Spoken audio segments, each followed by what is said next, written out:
تعالیٰ وبرکاتہ۔ الحمدللہ رب العالمین والصلاة والسلام علی من کان نبیا وآدم بین الماء والتین، اما بعد فاعوذ باللہ من الشیطان الرجیم، بسم اللہ الرحمن الرحیم۔ کنتم خیر امت اخرجت للناس، صدق اللہ العظیم۔ آئیے ہم سب مل کر نبی رحمت صلی اللہ علیہ وسلم کی بارگاہ میں اپنی غلامی کا ثبوت دیں، پڑھے بآواز بلند اللہم صلی علی سیدنا و نبینا و مولانا محمد بارک وسلم، صلاۃ و سلام علیک یا رسول اللہ صلی اللہ تعالیٰ علیہ وسلم۔ ایک بار اور نبی اور آل نبی کی بارگاہ میں بآواز بلند و شریف پڑھیں۔ اللہم احفظ امت محمد صلی اللہ علیہ وآلہ وسلم، اللہم ارحم امت محمد صلی اللہ علیہ وآلہ وسلم، اللہم عافی امت محمد صلی اللہ علیہ وسلم، اللہم اصلح امت محمد صلی اللہ علیہ وآلہ وسلم، اللہم فرج عن امت محمد صلی اللہ علیہ وآلہ وسلم۔ حضرت محترم، اللہ تبارک و تعالی اپنے مقدس کلام میں فرماتا ہے کنتم خیر امت اخرجت للناس، یعنی اس آیت میں اللہ تبارک و تعالی نے امت محمدیہ صلی اللہ علیہ وسلم کا ذکر کیا ہے۔ اللہ تبارک و تعالی نے جس طریقے سے اس امت کو یاد کیا ہے، میرے سمجھ سے جہاں تک میرا علم ہے، کسی امت کو اس طریقے سے اللہ نے یاد نہیں کیا ہے، اور جس طریقے سے اللہ نے قرآن میں امت محمدیہ کا ذکر کیا ہے، کسی کا نہیں کیا۔ اللہ فرماتا ہے کنتم خیر امت اخرجت للناس، اے محبوب تم فرما دو تمہاری امت بہترین ہے، یا کہہ لو بہترین امت۔ محبوب تمہاری بہترین امت ہے، کس لیے؟ اس لیے نہیں کہ ہم نماز پڑھتے ہیں، اس لیے نہیں کہ ہم روزہ رکھتے ہیں، اس لیے نہیں کہ ہم زکوٰۃ دیتے ہیں، اس لیے نہیں کہ اللہ نے استطاعت دی تو حج بیت اللہ کر لیا، اس بنا پر نہیں۔ بہتر امت اللہ نے اس لیے کہا ہے اے محبوب تمہاری بہتر امت ہے، اس لیے کیونکہ وہ اچھائی کی دعوت دیتی ہے اور برائی سے منع کرتی ہے۔ کس لیے؟ اچھائی کی دعوت دیتی ہے اور برائی سے منع کرتی ہے، اس لیے کہا ہے۔ بس یہی ایک کمی ہے کہ ہم اس دعوت میں بہت پیچھے ہیں، ہم اچھائی کی دعوت نہیں دیتے ہیں، کیونکہ ہماری جو دعوت ہوتی ہے یا تو ہماری نفسانی دعوت ہوتی ہے، یا تو ہماری خواہش کی دعوت ہوتی ہے، یا ہماری مطلبی دعوت ہوتی۔ دعوت سے مراد کھانا کھلانا، پانی پلانا، یہ دعوت نہیں، دین کی دعوت۔ دعوت سے مراد دین کی دعوت، اچھائی کی طرف بلانا، یعنی برائی سے منع کرنا، یہ کام مت کرو، یہ کام مت کرو، فلاں کام مت کرو، جو ناجائز ہے اس کی طرف سے ہٹا کر کے اچھائی کے راستے پر لے کے آنا، یہ امت۔ اگر یہی چیز ہمارے میں ہو تو آج ہم بچھڑے نہ ہوتے، اگر ہم دعوت دینے والے ہوتے تو ہم مارے نہ جاتے، اگر ہم ایک دوسرے کو دعوت دینے والے ہوتے، ایک دوسرے سے شانہ بشانہ مل کر کے چلنے والے ہوتے تو آج ہم پر ظلم نہ ہوتا، ہم پر کوئی انگلیاں نہ اٹھاتا۔ بس اس کی وجہ یہی ہے کہ ہم دنیا میں ہم یہ سمجھتے ہیں کہ ہم دنیا میں اس لیے پیدا کیے گئے ہیں کہ کھائیں کمائیں یہاں وار کی کریں، اس کے بعد میں مر جائیں، اس کے علاوہ کچھ نہیں ہے۔ حضرات، اللہ نے ہم کو بہترین امت کہا ہے، اگر ہم اچھا عمل نہ کر سکیں تو کم سے کم برائی کی طرف بھی ہم نہ بڑھیں، بلکہ ہمارا عمل یہ ہونا چاہیے کہ ہم خود اچھائی کریں، اچھا کریں، اور دوسروں کو بھی اچھائی کی دعوت دیں، اچھائی کی طرف لے کر کے آئیں۔ ہمارا عمل یہ ہونا چاہیے۔ دیکھیے، جو کام اس امت میں ہونا چاہیے تھا،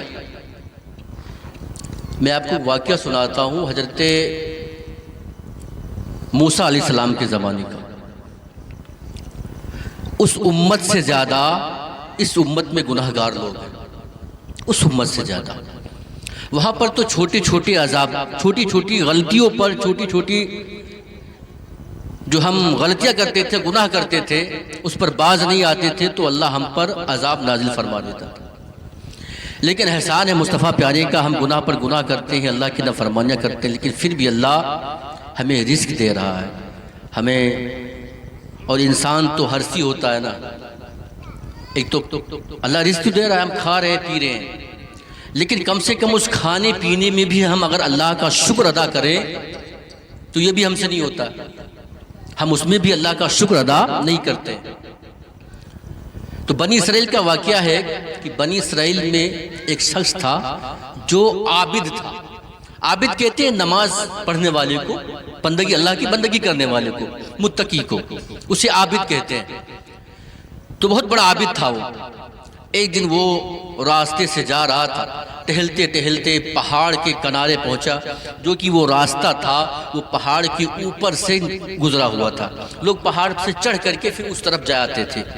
وہ عابد اللہ کی بارگاہ میں کہا، اللہ صرف اتنی بات، اللہ اگر یہ پہاڑ نہ ہوتا، اگر یہ پہاڑ نہ ہوتا تو تیرے جانے آنے والے بندوں کو تکلیف نہ ہوتی، آسانی سے چلے جاتے، میں چڑھنا پڑتا ہے پہاڑ پہ۔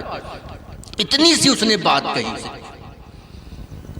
اللہ ترنت فوراً فرشتے کو بھیجا کہ جاؤ اسے کہہ دو کہ اس نے میری تخلیق پر اعتراض کیا، میں نے اس کا نام صالحین میں سے، جنتیوں کی لسٹ میں سے نکال کر کے جہنمیوں کی لسٹ میں ڈال دیا، اتنی سی بات پر۔ لیکن ایسا نہیں ہونا چاہیے تھا، کیونکہ اس نے اپنے لیے نہیں کیا تھا، اللہ کی مخلوق کے لیے کیا تھا، اللہ کے مخلوق کے لیے، راستے کی آسانی کے لیے اس نے ایسی بات کہی۔ فرشتے نے آیا، کہا کہ اللہ نے تمہارے نام کو جنتیوں اور صالحین کی لسٹ سے نکال کر کے جہنمیوں کی لسٹ میں ڈال دیا۔ تو جب اس نے اتنا سنا تو وہ سجدے میں پھر گر گیا، وہ پھر سجدے میں گر گیا، سجدے شکر ادا کیا۔ فرشتے نے کہا، اللہ نے آپ کو جنت کی لسٹ سے نکال کے، صالحین کی نیک جماعت سے نکال کر کے جہنمیوں میں ڈال دیا اور آپ سجدہ کر رہے ہیں، آپ شکر بجا لا رہے ہیں۔ کہا، اے بندے نہ خدا سن، میں نے صرف اس بنا پہ سجدہ نہیں کیا کہ اللہ نے میرے نام کو صالحین کی لسٹ سے نکال کر کے گناہگاروں کی جہنمی کی لسٹ میں ڈال دیا، میں نے سجدہ شکر اس لیے کیا ہے کہ اللہ نے میرے نام کو صالحین سے نکال کر کے جہنمیوں میں ڈال دیا، لیکن یہ تو نہیں کہا ہے میرے رب نے کہ وہ میرا بندہ نہیں ہے، وہ میرا بندہ نہیں ہے۔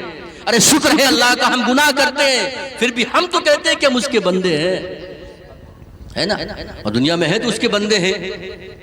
تو اس نے پھر کہا فرشتے سے، کیا کہا کہ رب سے کہنا کہ اگر وہ مجھے عذاب دینا چاہتا ہے، مجھے جہنم میں ڈالنا چاہتا ہے، تو اللہ دنیا میں جتنے انسان ہیں، جتنے لوگ ہیں دنیا میں قیامت تک جتنے آئیں گے، اللہ سب کے جسم کو ملا کر کے میرے جسم کو اتنا بڑا کر دینا، اتنا بڑا کر دینا کہ سب کے گناہوں کی سزا مجھے مل جائے، اللہ سب کی ہو جی، مجھے جہنم میں ڈال دے۔ اس لیے کہا صرف اس کو اللہ ہی سے پیار نہیں تھا، اللہ کے بندوں سے بھی پیار تھا، اللہ کے بندوں سے محبت تھی۔ اور یہ اللہ کا لاکھ لاکھ احسان ہے، شکر ہے کہ اللہ نے ہم کو امت محمدیہ میں پیدا فرمایا صلی اللہ علیہ وسلم۔ اور پھر بھی ہم گناہ پر گناہ کرتے ہیں۔ تو پہلے کے حالات کیا تھے جانتے ہو؟ حضرت موسیٰ نبی علیہ السلام کے زمانے میں ایک معاملہ ایسا آیا کہ قحط سالی پڑ گئی، یعنی بارش نہیں ہو رہی۔ اب ہم اپنے اوپر نظر ڈالیں اور بنی اسرائیل کی امتیوں پر، موسیٰ کی بارش نہیں ہو رہی، قحط سالی۔ موسیٰ علیہ السلام نبی تھے، اللہ کی بارگاہ میں دعا کی، اللہ بارش نہیں ہو رہی، اپنی رحمت کا نزول فرما، دعا کی۔ جہاں تک کی روایت میں آتا ہے کہ سب ننگے سارے میدان میں نکل گئے، نماز پڑھا 2 رکعت، اللہ کی بارگاہ میں دعا کیا، لیکن بارش نہیں ہوئی۔ اللہ نے فرمایا، موسیٰ اس قوم میں، تمہاری قوم میں ایک گناہگار ہے، تمہاری بستی میں ایک گناہگار ہے، اس گناہگار کو اس بستی سے نکال دو، میری رحمت کا نزول ہو جائے گا۔ کیا کہا؟ اس گناہگار کو نکال دو۔ موسیٰ علیہ السلام آئے، سب کو جمع کیا، اکٹھا کیا، کہ کون ہے تم میں سے گناہگار؟ کون ہے وہ ظالم انسان جس کی وجہ سے اللہ بارش نہیں فرما رہا ہے؟ اور پوچھا تھا موسیٰ نے، اللہ وہ ہے کون وہ کون ہے؟ کہ تم خود جا کر کے اس قوم میں پوچھو، معلوم کرو۔ جب آئے پوچھا، کسی نے نہیں نام لیا۔ جو گناہگار تھا اس نے دل ہی دل میں توبہ کیا، اللہ میں گناہگار ہوں، سیاکار ہوں، بدکار ہوں، اللہ تیری رحمت کے دروازے کھلے ہیں مولا، تو غفور الرحیم ہے مولا، میرے گناہوں کو معاف فرما دے، مجھے بخش دے۔ اتنا کہنا ہوتا ہے کہ ابر رحمت برسنے لگتا ہے، برسنے لگتا ہے۔ حضرت موسیٰ نے پھر کہا، اللہ وہ گناہگار تو بھی اسی میں تھا، پھر بارش کا نزول کیسا؟ تو اللہ نے فرمایا، موسیٰ جس بندے کی وجہ سے میں بارش نہیں کر رہا تھا اسی بندے نے اب توبہ کر لی ہے، اور اب یہ جو بارش ہو رہی ہے نا اس کی توبہ کرنے کی وجہ سے ہو رہی ہے۔ تو موسیٰ نے کہا، وہ بندہ ہے کون؟ کہا، موسیٰ جب اس وقت اس کی عیب کو نہیں کھولا میں نے، اس وقت اس کے عیب کو نہیں کھولا جب گناہگار تھا، میری نافرمانیاں کرتا تھا، اب تو اس نے توبہ کر لیا، اب کیسے راز کروں گا اس کا؟ ارے اللہ وہ ہے کہ ہم گناہ کرتے ہیں پھر بھی وہ ہمارے راز کو فاش نہیں کرتا ہے نا، وہ ہمارا خالق و مالک ہے، اور ہم گناہ پر گناہ کرتے ہیں، ہمیں احساس بھی نہیں ہوتا ہے۔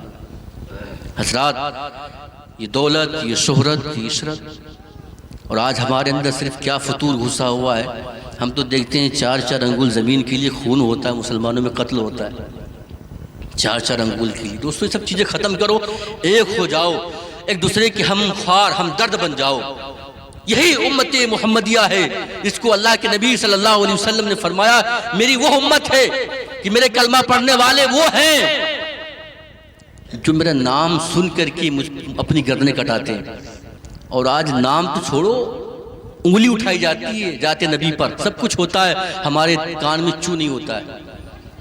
ہمارا ضمیر، ہمارا ایمان بالکل ختم ہو چکا ہے۔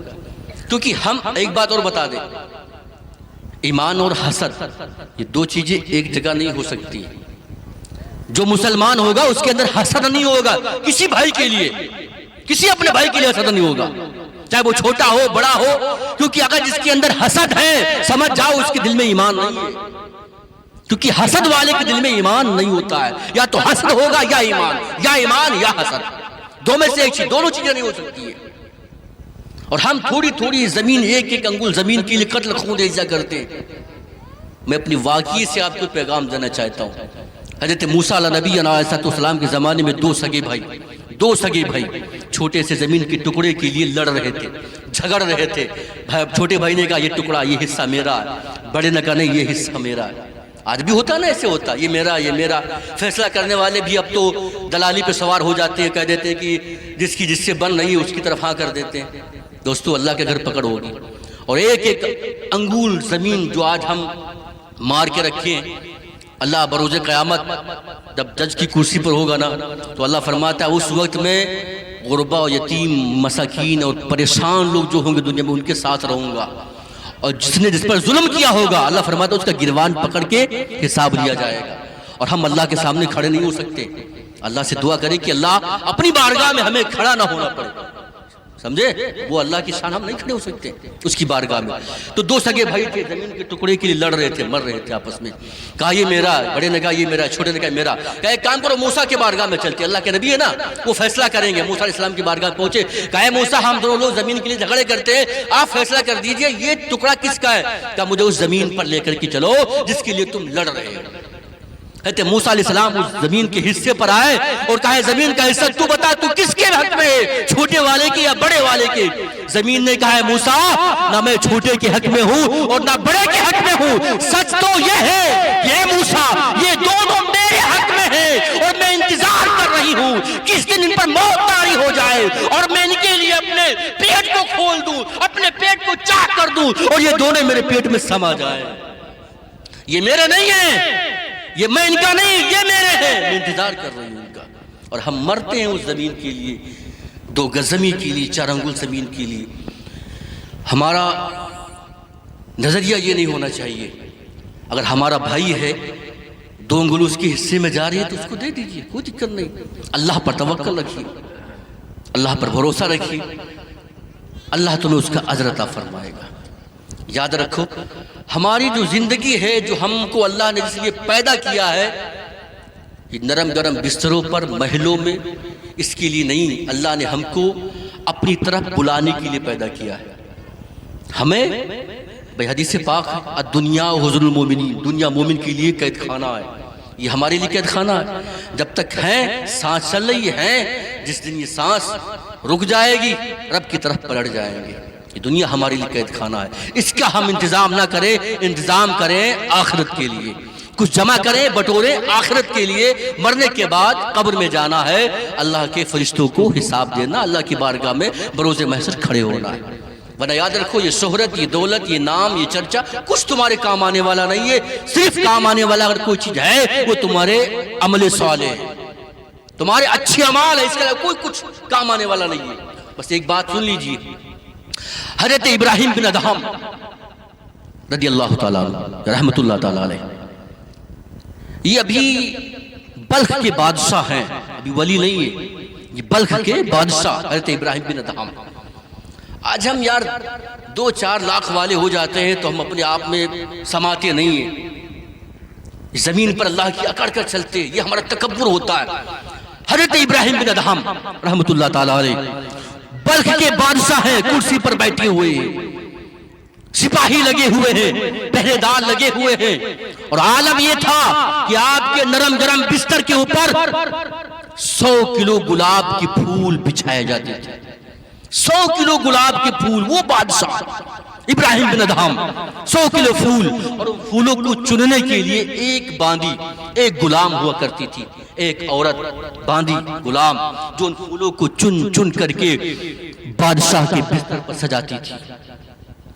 ایک دن اس نے سوچا 100 کلو پھول، 1 کنٹل پھول بستر پر لگائے گئے، اس نے سوچا کہ بادشاہ اس پر 100 کلو پھول میں جائز سی بات یا نرم گرم بستر ہو، اس کے بعد میں 100 کلو پھول ہو، کتنی اچھی نیند آئے گی، جائز سی بات نیند اچھی آئے گی۔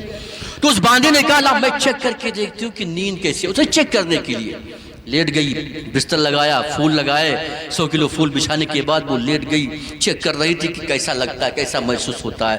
وہ جیسے لیٹی اس کی آنکھ لگ گئی، آنکھ لگی، بادشاہ اپنے کمرے میں حاضر ہوا، دیکھا کہ باندی سو رہی ہے، کوڑا نکالا، سراغ سے پڑا، کہا تیری ہمت کیسی ہوئی، تیری ضرورت کیسی ہوئی میرے بستر پر سونے کی، کیسے ہمت ہوئی تیرے اندر، کیسے سو گئی؟